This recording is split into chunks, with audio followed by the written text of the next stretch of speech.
नमस्कार। कैसे हैं आप? आई होप आप खुश होंगे, अच्छे होंगे। और अब इन ऑनलाइन क्लासों में आज आपका फिर स्वागत है।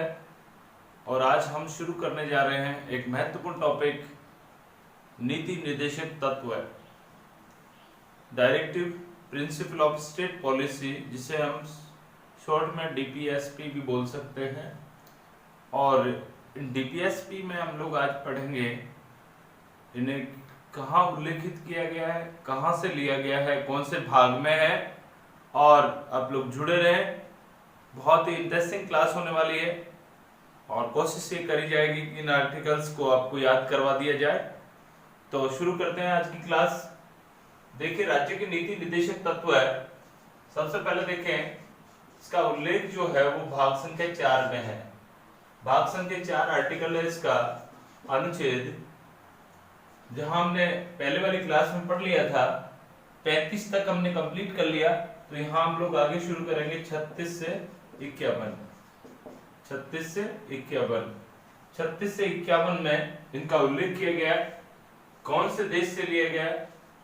ये भारत में जो शामिल किए गए आयरलैंड के संविधान से। यहाँ से प्रश्न पूछा जाता है, कौन से भाग में है? 4 में है। कौन से अनुच्छेद में? 36 से 51। और कहां से लिया? आयरलैंड के संविधान से प्रभावित है। अब हम बात करें कि ये डीपीएसपी हमारे देश में शामिल क्यों किए गए हैं, इसके पीछे कारण क्या है। तो सबसे पहले इसके अर्थ को लीजिए। डीपीएसपी का मतलब यहाँ ये है, नीति निर्देशक तत्व। नीति निर्देशक तत्व आने वाली सरकारों के लिए एक विचार है, एक आदर्श है, जिसके ऊपर चलकर वे एक लोक कल्याणकारी राज्य की स्थापना करेगी। यानी आप ये कह सकते हो, राज्य के लिए क्या है? ये गाइडलाइन है, पथ प्रदर्शक। पथ प्रदर्शक,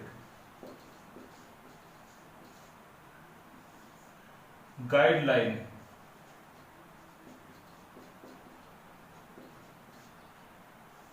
मार्गदर्शक। 3 शब्दों को देखिए। राज्य के लिए पथ प्रदर्शक का काम करते हैं, यानी रास्ता दिखाते हैं कि कौन सी नीति और कार्यक्रम आपको बनाए कि राज्य जब भी विधि बनाएगा तो इनको ध्यान में रखेगा। और इसके लिए गाइडलाइन है, यानी एक तरह से आदर्श है, इनके ऊपर चलेगा। मार्गदर्शक का काम करते हैं, रास्ता दिखाने का काम करते हैं। तो ये एक तरह से मान के चलिए आप कि directive principle of state policy, यानी राज्य की क्या पॉलिसी होगी, इसे ही नीति निर्देशक तत्व कहा गया है। और इसका उल्लेख संविधान में भाग संख्या 4 में किया गया है। और ये हमारे संविधान का एक सुंदर, या ये कहें एक महत्वपूर्ण विशेषता है। महत्वपूर्ण विशेषता है, महत्वपूर्ण विशेषता है। क्योंकि हमारा देश जब आजाद होकर आया, उसके बाद में ये सभी जो हमारे संविधान निर्माता थे, उनका एक ही उद्देश्य था कि किस तरह से हमारे देश को एक लोक कल्याणकारी राज्य बनाया जा सके, जहां जनता के तमाम कार्यों को पूरा किया जा सके और साथ में समाजवाद लाया जा सके। तो सामाजिक आर्थिक न्याय की स्थापना कैसे की जाए, इसको लेकर नीति निर्देशक तत्व को लागू किया गया है। और यहाँ आप लोग सबसे पहले ये देखें कि इनके उद्देश्य क्या है। तो हम उसके उद्देश्यों की बात करें तो नीति निर्देशक तत्व का पहला अगर उद्देश्य बात करें तो ये सामाजिक, आर्थिक,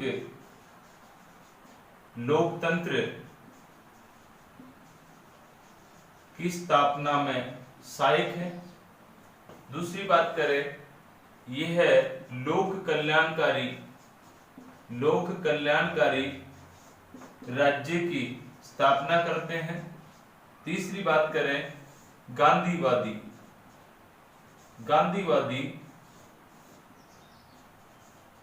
विचारों की स्थापना है।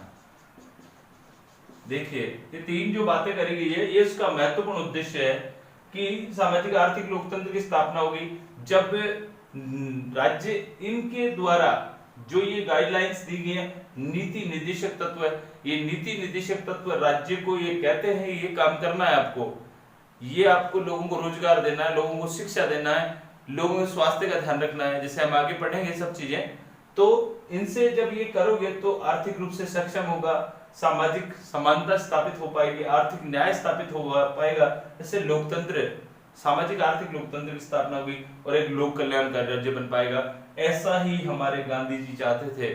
गांधी जी ने जहां स्वतंत्रता आंदोलन में बढ़ चढ़ कर भाग लिया, वहीं जब संविधान सभा का निर्माण किया गया तो उनके पास में कोई इस तरह की पोस्ट नहीं थी, नहीं वो संविधान सभा के सदस्य थे। लेकिन तो इसका मतलब ये होगा संविधान जब बना तो गांधी जी का कोई रोल नहीं था, लेकिन अप्रत्यक्ष रूप से गांधी जी जो चीजें चाहते थे वो उसमें शामिल किया गया। तो नीति निर्देशक तत्वों में कुछ चीजें ऐसी आएंगी जो गांधी जी के द्वारा प्रपोज की गई थी। जैसे गांधी जी विरोध करते थे मद्य निषेध, यानी मद्य निषेध को रोका जाए, नहीं किया जाना चाहिए। इस तरह की कुछ चीजें हैं, जैसे छुआछूत है, इस तरह की जो चीजें हैं वो हमारे इसमें शामिल कर लिया गया सामाजिक न्याय की स्थापना के लिए। तो गांधीवादी विचारों की स्थापना की बात करी गई। तो ये था इसका उद्देश्य। इसके बाद हम देखें कि कुछ महत्वपूर्ण व्यक्ति हैं जिन्होंने इनके बारे में, हमारे जो नीति निर्देशक तत्व है उनके बारे में कुछ महत्वपूर्ण बातें कही है जो आपको याद करनी है। जैसे सबसे पहले हम लेते हैं ग्रेनविल ऑस्टिन। ग्रेनविल ऑस्टिन ने इन्हें राज्य की आत्मा कहा है, राज्य की आत्मा कहा है। दूसरी बात ग्रेनविल ऑस्टिन ने दूसरी बात कही है, ये सामाजिक क्रांति के उद्देश्य हैं, सामाजिक क्रांति के उद्देश्य हैं। और एक हमारे एक विद्वान और हुए ठाकुरदास भार्गव।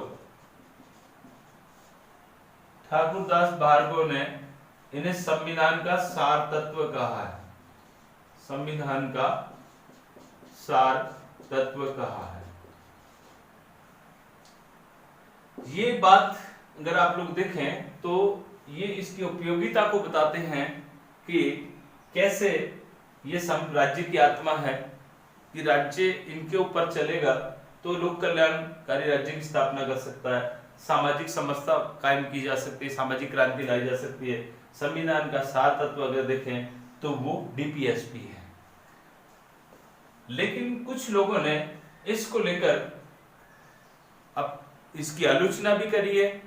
वे लोग ये कह रहे हैं कि जब, जैसा कि आपको पता है ये वाद योग्य नहीं है, जैसे अभी हम आर्टिकल में पढ़ेंगे, तो जब ये वाद योग्य नहीं है, जब इनको चुनौती नहीं दी जा सकती तो वो सरकार काम क्यों करेगी। इसलिए सही मायने में ये लागू तो कर दिए गए, लेकिन इनका कोई औचित्य नहीं है, और औचित्य नहीं है इसीलिए ये बेकार है। और इसके आधार पर उन लोगों ने इसकी आलोचना करी है। तो आलोचना करने वालों में जैसे हम लेते हैं, हम लोग आलोचना करने वालों में पहला है प्रोफेसर केटी शाह। प्रोफेसर केटी शाह है। केटी शाह ने ये कहा है कि यह एक इस तरह का चेक है, इस तरह का चेक है जिसका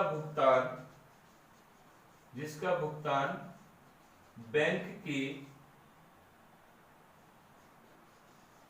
इच्छा पर, बैंक की इच्छा पर निर्भर है, इच्छा पर निर्भर है। और दूसरे थे टीटी कृष्णम चारी। उन्होंने कहा ये भावनाओं का कूड़ादान है, भावनाओं का कूड़ादान है। तो जहां ग्रेनविल ऑस्टिन ने राज्य की आत्मा कहा, वहीं इन्होंने केटी शाह ने, प्रोफेसर केटी शाह ने कहा ये एक इस तरह का चेक है जिसका भुगतान बैंक की इच्छा पर निर्भर करता है। यानी राज्य के पास में नीति निर्देशक तत्व है, लेकिन ये राज्य पर डिपेंड करता है कि उसको लागू करेगा या नहीं करेगा। जैसे एक बैंक के पास में आप चेक लगा सकते हो, लेकिन उस चेक का भुगतान बैंक अपनी इच्छा से करेगा, उसके ऊपर किसी प्रकार का कोई पनिश नहीं है। ऐसे ही नीति निर्देशक तत्व हैं, तो ये बेकार है देखा जाए तो।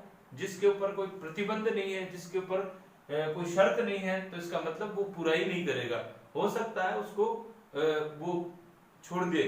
इसी को लेकर टीटी कृष्णमाचारी ने कहा कि ये जो है ये भावनाओं का कूड़ादान है। जैसे हम लोग, हमारी भावनाएं हैं, उन भावनाओं में कई तरह की बातें हमारे दिमाग में आती हैं और उसके बाद में जब नींद खुलती है तो उसके बाद वो कूड़े में चली जाती है, तो ये भावनाओं का कूड़ादान है। तो इस तरह से इसकी आलोचना करेगी, लेकिन फिर भी इन आलोचनाओं के बावजूद भी इनके उद्देश्य और इनकी उपयोगिता है, और एक एक का हम लोग यहाँ आर्टिकल का अध्ययन करेंगे और उसमें आप जान पाएंगे कि किस तरह से एक लोक कल्याणकारी राज्य की स्थापना के लिए राज्य को निर्देशित किया गया है। तो सबसे पहले हम लेते हैं यहाँ आर्टिकल 36, अनुच्छेद 36 और उसके बाद में लेंगे अनुच्छेद 37 और अनुच्छेद 38। देखिए यहाँ हम ये देखें खूब सारे अनुच्छेद हैं, इसलिए याद करने में दिक्कत होगी बच्चों को, ये सही बात है। इसलिए कुछ हम लोग इसको तोड़ के पढ़ें, या ये कह सकते हैं इनको एक ट्रिक्स के द्वारा भी हम लोग पढ़ सकते हैं। जैसे आर्टिकल 36 में लिखा हुआ है राज्य की परिभाषा,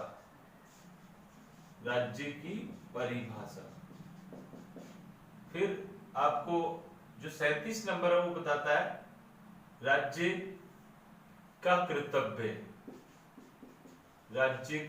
कर्तव्य, और 38 में लोक कल्याण में अभिवृद्धि, राज्य करेगा लोक कल्याण में अभिवृद्धि। शॉर्ट में हमने ये ट्रिक्स के रूप में इसको देखा है। इसको हम लोग यूं कह सकते हैं, इन तीनों को मिला के 3 आर्टिकल को साथ पढ़ सकते हैं हम लोग। तो यहाँ पी के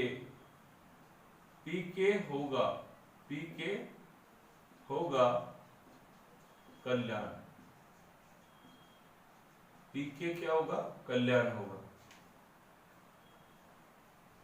पी के कभी कल्याण नहीं होता, कहीं पीने के चक्कर में भी कल्याण हो जाता है, ऐसा नहीं है।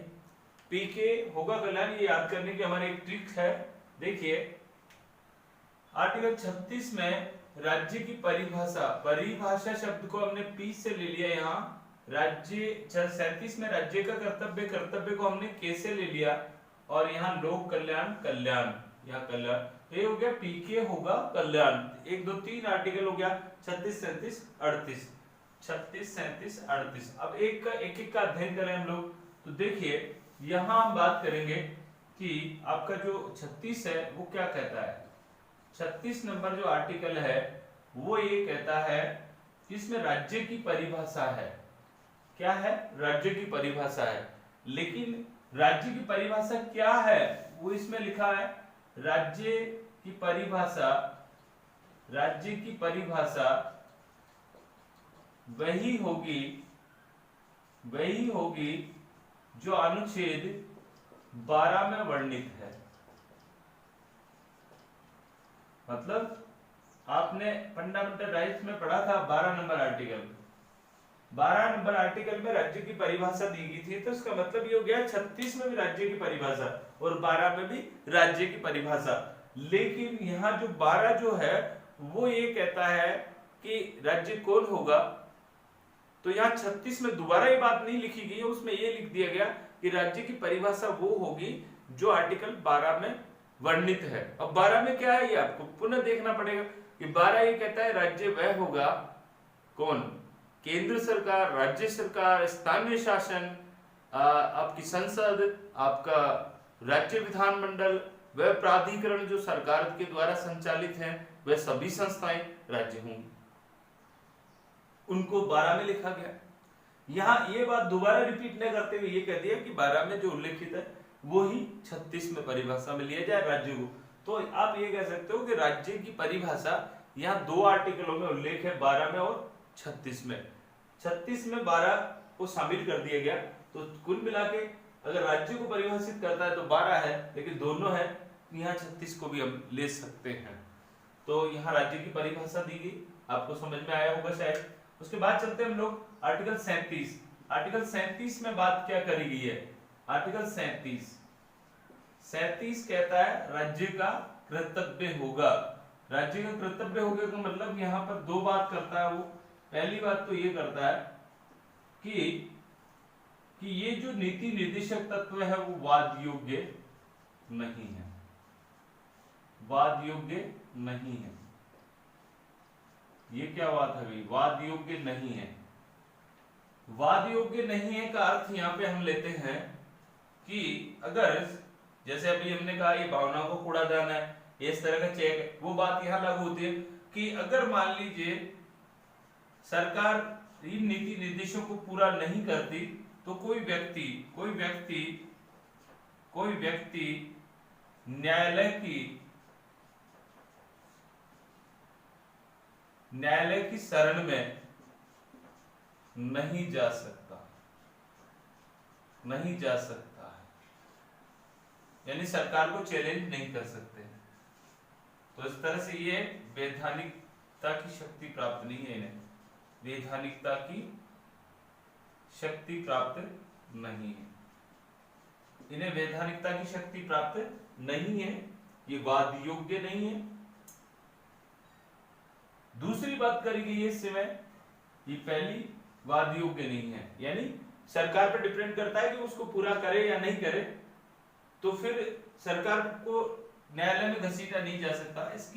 इसके पीछे मंशा थी भारत के संविधान निर्माताओं की कि हमारे जितने संसाधन है उन संसाधनों को लेकर हम लोग काम करेंगे और राज्य धीरे धीरे इनको पूरा करेगा। जैसे आप लोग देखिए धीरे धीरे पूरा कर रहा है। जैसे शिक्षा आर्टिकल 45 में था जिसको अधिकार बना दिया गया, 86वें संविधान संशोधन था, ऐसा किया गया। वाद योग्य नहीं है, लेकिन जैसे जैसे उसके बाद संसाधन आएंगे वो उनको कंप्लीट करता रहेगा, इसलिए न्यायालय की शरण में नहीं जाएगा, ये वैधानिक शक्ति प्राप्त नहीं है। दूसरी बात ये करेगी कि राज्य का कर्तव्य होगा कि वह इनको लागू करने का हमेशा प्रयास करेगा, हमेशा प्रयास करेगा। ये दूसरी बात इसमें लिखी गई है, इनको लागू करने का हमेशा प्रयास करेगा। यानी कोई भी जब गवर्नमेंट बनेगी तो वह उसका पहला यही होगा कि वह इन्हें लागू करने के लिए हमेशा प्रयास करेगा, कोशिश करेगा।